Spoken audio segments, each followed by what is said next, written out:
Thank you. I've no idea what happens next. So, am I supposed to say something? Thank you very much. It's a great pleasure. Yeah, okay, I'll say something. It's fantastic for me to be here because as a little kid I grew up listening to the music of the Gershwin brothers and loved it, and had no idea, of course, that one day I might be in such a place getting an honor such as this. I wouldn't have believed you if you'd have told me as a kid growing up in Liverpool that this would happen. So it's very special for me. And I thank Dr. Billington and all his team. They showed me around the library today, and it is something else. So I'm just very honored to be here.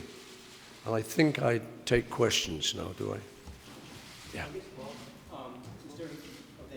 Since there are no follow-ups, I'll ask you this quick question. I'm in a group of friends, and we've seen you many times around the world. We've been to Gothenburg and Halifax and Liverpool and Berlin, and you're my favorite songwriter of all time since I was 6 years old.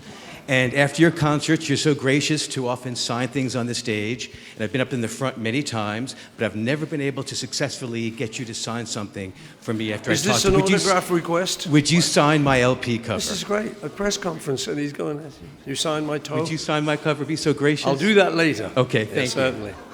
I love it. Hi there.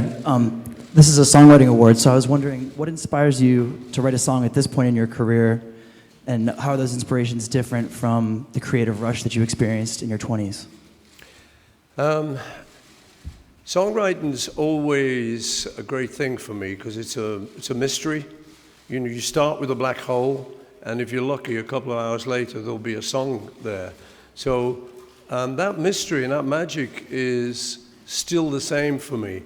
I think the big difference is when you're 20, you've got all those experiences that you've kind of loaded your computer with while you were growing up, and suddenly you write about it all. And I don't think you can keep that going. You know, there's a spurt that happens then. So I think that's the major difference. And I think you find it with a lot of artists. There's a time when they actually sort of do some of their best work, certainly. And it's often in that early period, just because they're so excited to kind of have a go at doing it. And so I think that's a major difference, but it's still as great for me to do. I love it just as much. Thank you. James Rosen with Fox News, reporter, collector of what we'll delicately call Beatle and solo rarities, and proud dad, as of 5 days ago, of a little boy named Graydon McCartney Rosen. I kid you not. This is the only kind of way I could get out after 5 days, is this. Question is, there's two songs of yours that I've never seen anyone ask you about that I would like to know about the lyrics. Here Today, your tribute to John Lennon from 1982, you wrote, "What about the night we cried? Because there wasn't any reason left to keep it all inside." I'd like to know about that occasion. And also, A Day in the Life. So much has been written about John's contributions to that song, the newspaper influences, etc. Next to nothing, even the Barry Miles book. Is there anything about your contribution? Woke up, fell out of bed. And I wonder how long you'd had that kicking around, if it was finished in your mind, if you had a working title like Scrambled Eggs or something like that, what you could tell us about that song. First of all, Here Today, it was written for John, and the lines, "What about the night we cried," are to do with an experience in Key West when we were touring with the Beatles, and we couldn't land. We were supposed to play in Jacksonville, but there was a hurricane, so we got diverted, and we had to stay around for, I think, 3 or 4 days, and we were sent to Key West, which then, I don't know how it is now, but there wasn't an awful lot to do. I think there is now. But then there wasn't. It was just like, you know, it looked like the Humphrey Bogart movie. But so we sat around and we got drunk, I seem to remember. And, you know, it got to be one of those evenings where you talk to your buddies. And that was the first time we'd ever cried. So that was it, Key West. That's the answer to that one. And then Day in the Life, John brought the idea. Often one of us would bring the idea of a song and then we'd work on it. So he brought the first verse in that set the whole thing up. I read the news today, oh boy. And then from then on, we worked on it together. Everyone kind of thinks my bit's just the bit in the middle. But in actual fact, from the second verse on, to all the sort of, I'd love to turn you on and all that sort of stuff. We sat down and worked together on that in my house in London. And it was very exciting to do. And it was the 60s, so you were trying to push the boundaries a little bit. And we wrote that little section was, I'd love to turn. We kind of looked at each other, and we knew we were doing something a little bit radical, you know. Anyway, so that was it. And then my bit in the middle, it was just a little bit I had hanging around. For how long? Oh, I don't know. You know, I'm not sure. I'm not counting, you know. Don't ask me about Beatle history. I was too busy doing it. Well, Bob Barnard from local Channel 5 here. I presume you could sit down and play any song that you've written at any time. Are there a couple of songs that you like to sit down and play, and some songs that you just rarely ever play and don't like to, for whatever reason anymore? Can you name them? It's a funny thing, you know. I think the thing is, I've written so many songs. I wrote, I think, just short of 300 with John, and I've written a lot of my own since. So to tell you the truth is, I don't really know my songs. So if I'm at a party, I mean, I'll tend to just do something like Babyface or something silly, you know, like to the old songs. I know my songs when I go on tour because I learn them to go on tour. But actually, I think there's just too many of them for me to retain them. So I don't know them all. There's just a few that I would do if I'm at a party and there's a piano.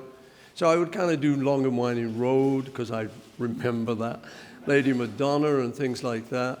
Blackbird. There are certain ones that I can just, you know, conjure up. But really, the truth is, people will say to me, oh, go on, you know, do that one. I said, I have no idea how it goes. Yeah. But I can learn it. Hi there, Louisa Felton, ITN. Just wanted to know, of all of your awards that you've won over your vast career, how does this compare against all of those? And also, how are you feeling about playing the White House? It's very special. You know, it's true, I've had some great awards. I've been really lucky on that score. And there have been some very special things that have happened to me. But, you know, for an English kid growing up in Liverpool, the White House, that's pretty special. Now, it's special for Americans, right? You know, and I tell people, hey, I'm going to sing for the press. They'll go, really? You know, everyone's pleased for me. But as I say, for a British kid, growing up, that was the top thing. So for me to get the Gershwin Prize and knowing what it means, knowing what the Gershwin's music has done for many things, you know, something like Porgy and Bess, for instance, just civil rights, right there, you know. It makes it very special. So the White House, and particularly with this president, I must say, you know, I'm a big fan. He's a great guy. So lay off him. He's doing great.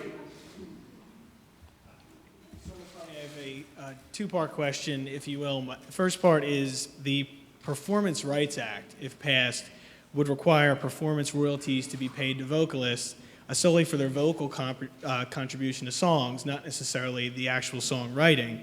In other words, it would grant performers of sound recordings equal rights compensation from terrestrial broadcasters.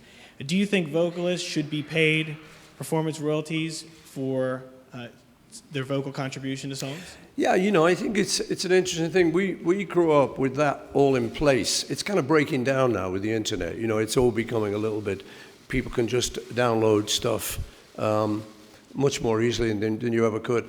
So I think it's a very good question about, just generally, about whether composers and singers should be paid. I think they should. Years ago when this first started, this idea of people being able to download stuff for free, I was doing an interview in Italy and there was a young girl and she said, oh, so I said, what do you think about it? She said, oh, I think it's great, you know, you can get it all for nothing. I said, okay, but this week you go back to your office and your boss says, I'm sorry, I'm not paying you this week. So how'd you like that? She said, well, no, I wouldn't like that. I said, well, that's the equivalent, because I'm kind of, you know, I've kind of had the best of it really. But the young kids coming up now, let's say there's a guy who's got a hit and he's got a young family. That's his job. Now, if he doesn't get paid for that, I think that's unfair. So I think, you know, it's good to get a nice fair system where whoever does something that's really successful should get paid for it. Over here. No follow-ups, remember? Remember the rules? Hi, Brett Zonker from the Associated Press. I'm wondering, what advice would you give your fellow environmentalists in terms of how to react to this huge oil spill in the Gulf of Mexico? Oh, that's difficult. I mean, you know, I'm not a politician, so I wouldn't know. I mean, it's a disgrace. You know, I think most of us think it's a disgrace. I think the fact that something like that can happen and the people who are to blame don't have the ability to instantly cap it and clean it up is something that's going to be addressed. I think that got to be the next thing. I think any legislation comes in has got to cover that. But I think it is it's terrible. But it's too big a question for me to answer. Good afternoon, Gary Nuremberg from WUSA. The Gershwin estate has reached an agreement with your friend Brian Wilson to finish some unfinished Gershwin tunes. I'd like to know what you think of that choice and what you expect to see out of that collaboration.